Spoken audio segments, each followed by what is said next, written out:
I just finished watching Trump's speech at the UN, and this would be the point where I'd normally hold up a coffee cup and say, I hope your coffee's as good as mine. Hell, I hope it's better. Because I really do wish good things for people, but I can't do that right now. Because I can't drink coffee right now because, and this isn't hyperbole, watching that speech made me physically ill. It was humiliating to the extreme. It was just humiliating. Trump, before the entire world, sat there and got almost everything wrong. I mean, it's just ridiculously stupid things, like he said China loves to build windmills and sell them to everybody else, but they don't use them themselves because they know they don't work. China leads the world in wind farms and wind energy production. Just the basic lack of understanding of everything from the Paris Accords to, and then he was so rude to everyone and such a pompous ass, and his just his verbal style was pitiful. I have seen 10th graders give better speeches. The entire World Media Organization is going to slice that speech up into every humiliating segment, and they're going to play it to their people all over the world. You know, I talk to 7 to 10 million people a month right now.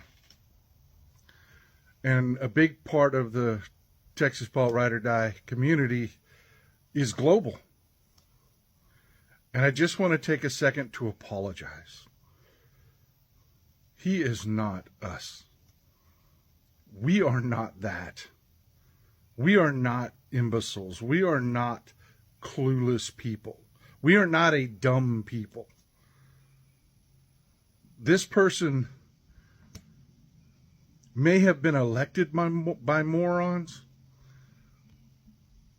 but we, as a people, generally, it was a mistake to allow this to happen.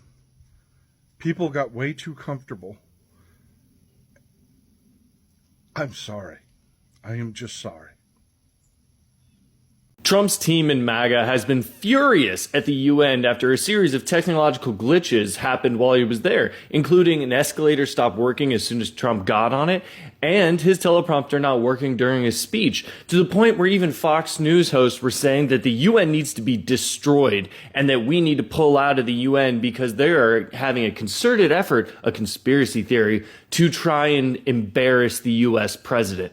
Well, as it turns out, the UN did a little digging, and according to the UN, the reason the escalator stopped working was because of Trump's own team. Yeah, Trump's videographer wanted to run up the escalator in order to get a shot of the president coming up, and that ended up triggering the security stop, emergency stop feature that it has. So, no, there's not a concerted effort for Trump to look bad at the UN by members of the UN. He's able to do that all by himself by just getting on stage and opening his mouth, which he's done multiple times before. This article comes from The Guardian by Patrick Wintour. Trump's UN speech makes it clear the world can no longer look to the U.S. for strong leadership. Such is the gravitational pull cast by Donald Trump in the U.S. economy that the politics of the other 192 countries that make up the United Nations are rapidly being reduced to one long discussion about how to relate to and challenge this ever darker and weirder presidency.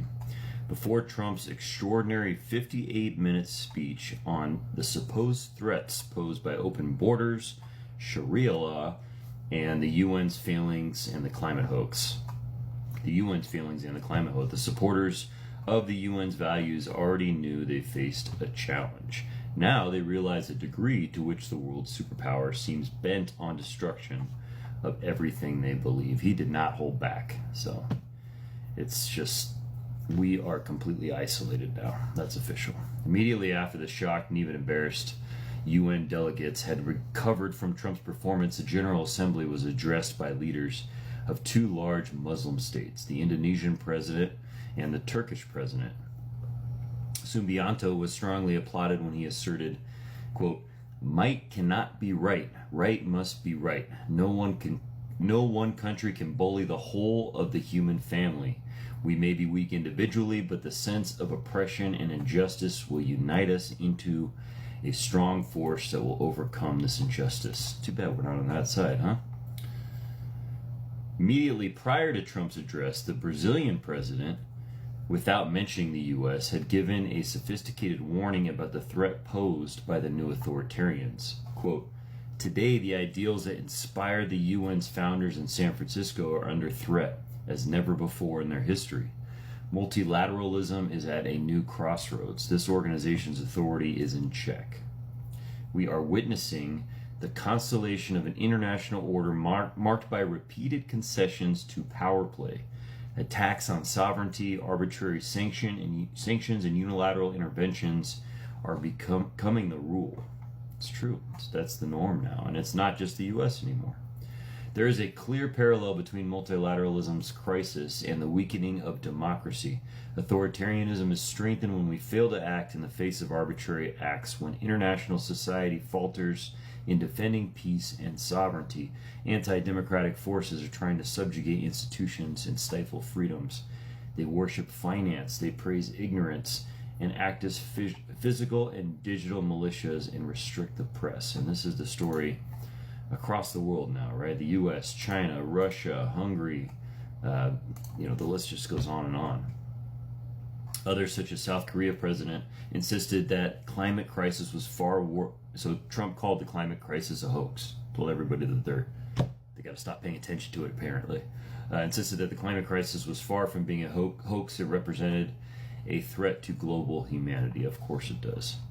Yet the Trump speech also made even more stark and urgent the unavoidable question of how the world will operate in the absence of reliable American leadership.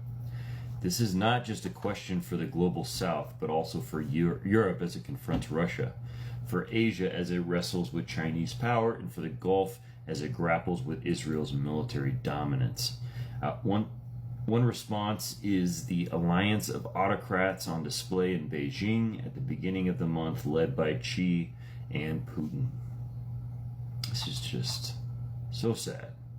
Trump just stood at the United Nations and declared that the experiment of open borders failed. He went further, saying that Europe is going to hell. That's a quote. I'm going to play this clip for you later.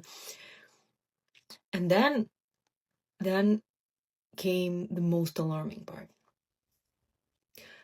He warned against people of different religions and different customs, people you supposedly have nothing in common with, and said that you're allowed to keep them out. This isn't just about borders. This rhetoric that divides people into us and them based on faith, culture, and heritage. And history shows us how dangerous that kind of language can be. Do you need me to explain? Do you need me to explain? Do you need me to give you examples? Or you kind of can put two and two together? We've seen where words like these lead before. We've seen it.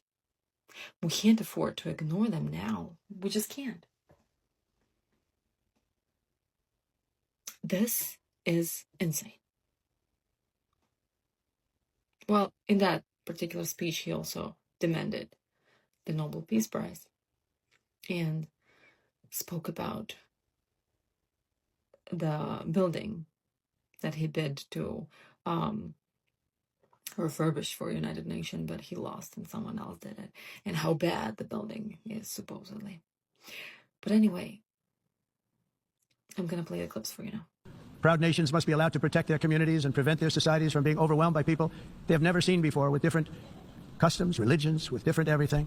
where migrants have violated laws, lodged false asylum claims, or claimed refugee status for illegitimate reasons. They should, in many cases, be immediately sent home. It's time to end the failed experiment of open borders. You have to end it now. See, I can tell you. I'm really good at this stuff. Your countries are going to hell. In America,